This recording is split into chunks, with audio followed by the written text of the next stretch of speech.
Hi, everybody, and welcome back to Tuesday Tips right here on YouTube or LinkedIn or wherever you find yourself watching this conversation.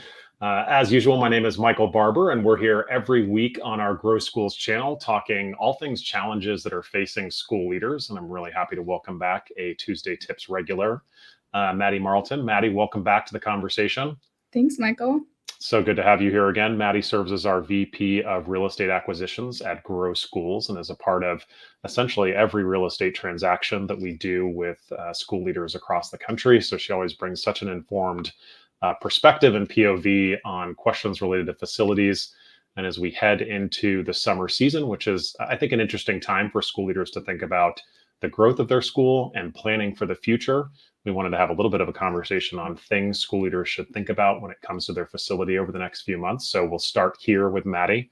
Question number one, it's June, just before Juneteenth. And also, as people are heading towards their summer breaks, and school leaders have, of course, either started that summer break or about to go on it. How should they, or what I should say, should they be thinking about when it comes to regarding their facilities financing journey or that new facility that they may be thinking about?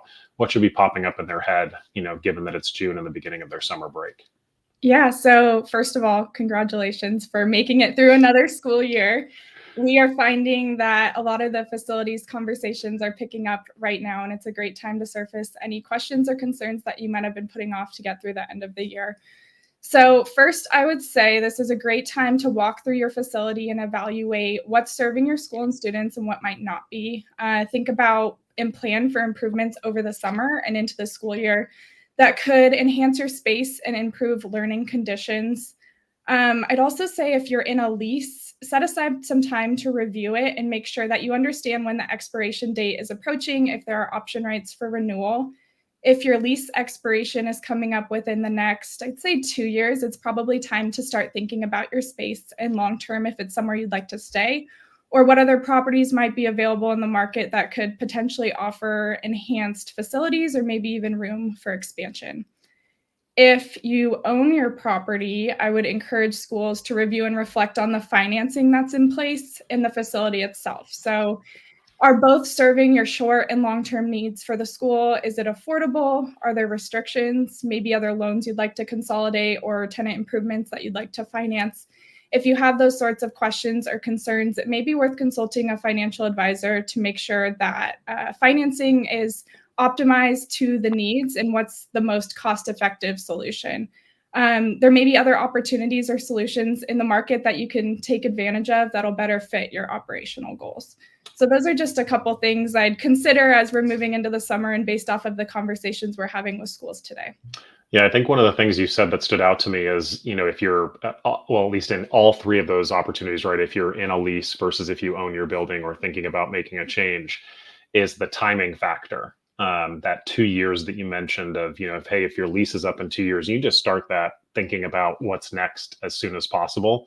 And I often think this question on timing relates to, and how it relates to facilities is that school leaders may not realize that this is not a if you've got a challenge coming up with either your lease ending or needing a new building because of growth or perhaps a specific educational part of your mission that you're trying to fulfill from a facilities perspective, this is not something you can fix in the near term. Facilities financing, whether it is a lease or a purchase, right, requires probably a lot more time than school leaders are thinking about. So talk a little bit about specifics around how long in advance they should be planning for whether it's a lease or a purchase, et cetera.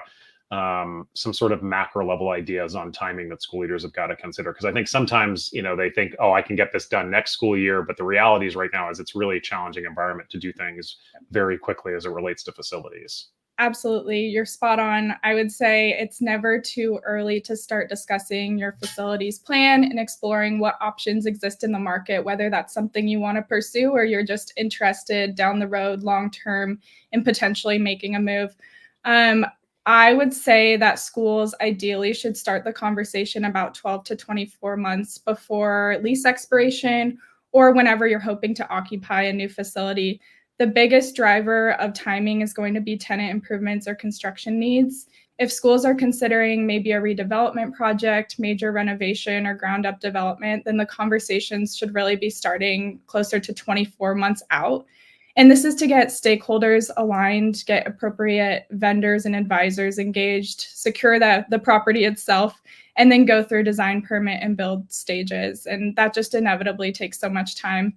If a school is looking to acquire the existing facility that they already occupy, or maybe renew a lease at their existing facility, it's always good to start that conversation as early as possible, but probably closer to 12 months will be sufficient there.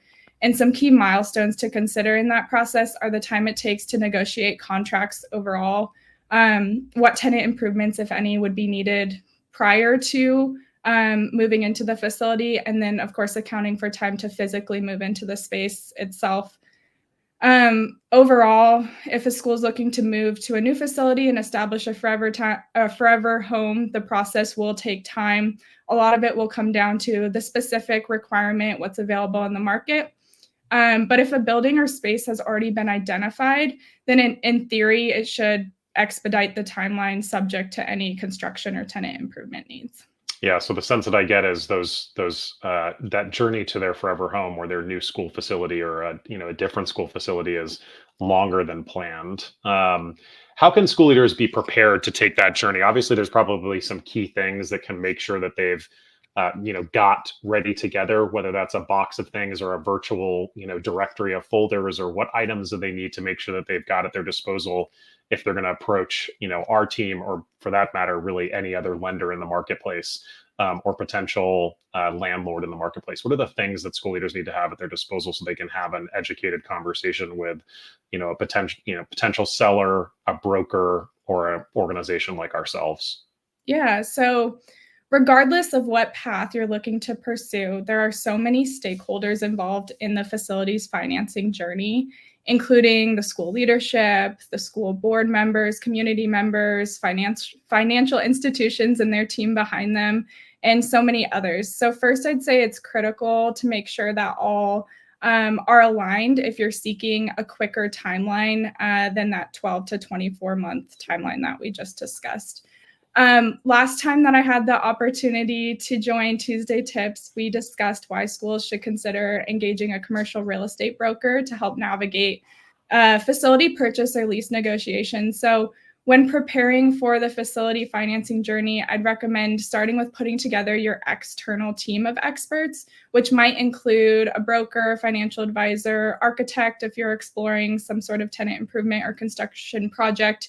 And of course, all of those folks will likely be able to refer you to recommended people within their system, so that will help. But just engaging your team early on in the process, these advisors will take a lot of the burden and workload off the school and will ensure that the school is on track, on budget, finding the best solution for their needs.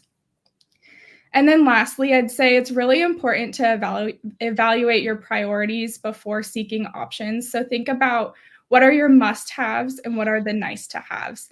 Depending on the market and the inventory that's available, you may have to adjust the short-term expectation just in order to get into the facility within your timeline. So it's helpful to understand what might be deal killers as far as your forever home, at least in the short term. We can always work on a longer-term path to make it more operationally ideal, but priorities might include room for growth, reduced facility expenses, enhanced operational efficiencies. So whatever they are, knowing them upfront will really help drive the process and search and make sure that all of your internal stakeholders and then external providers and advisors are all on the same page moving forward to one common solution there. Yeah, that's such a good point around dreams and wants, right? And an important part of the starting process that school leaders need to understand is, there's some definite wants, and how many of those wants are actually dreams that either can or cannot be fulfilled, given the facilities journey that school leader may need to go on to fulfill the needs of their schools. So such a good point there to think about, what are the nice to haves versus the must haves as you're beginning that journey. And as Maddy mentioned, the last episode that she was on, if you want to go check out that conversation, just hop over to our YouTube channel, and you can look under the live tab and you'll find a variety of conversations that we've had with Maddy. So you can check those out if you want to hear that content. Maddy, we like to keep these conversations to about 10 minutes each, and it is 9. We've been having a chat for about right on the 10-minute mark. So we're going to wrap it up there. First, we'll say a happy Juneteenth to all those that are celebrating tomorrow. We hope you get a day of rest and reflection to understand the impact of Juneteenth and what it celebrates for our country. So we'll say a happy Juneteenth first, and then secondarily, but as equally important, a big thank you to you for joining us in this conversation as always. If anybody wants to check out or connect with Maddy, she is available on LinkedIn, or feel free to holler at us at hello@growschools.com in your inbox, and we'll be happy to get you connected if you've got any facilities financing questions that she or a member of our team can answer. With that said, again, we'll say happy Juneteenth for all those that are celebrating tomorrow. And we'll be back next week with another episode of Tuesday Tips. You can tune in every Tuesday right here on our Grow Schools channel. 10 a.m. Pacific, mostly at 10 a.m. Pacific, 1 p.m. Eastern. Sometimes we shift it, but we're usually here around that 10 a.m. Pacific, 1 p.m. Eastern time. So we'll see you next week. Thanks for joining us again, Maddy. Good to see you. Thanks, Michael. Take care. Bye-bye.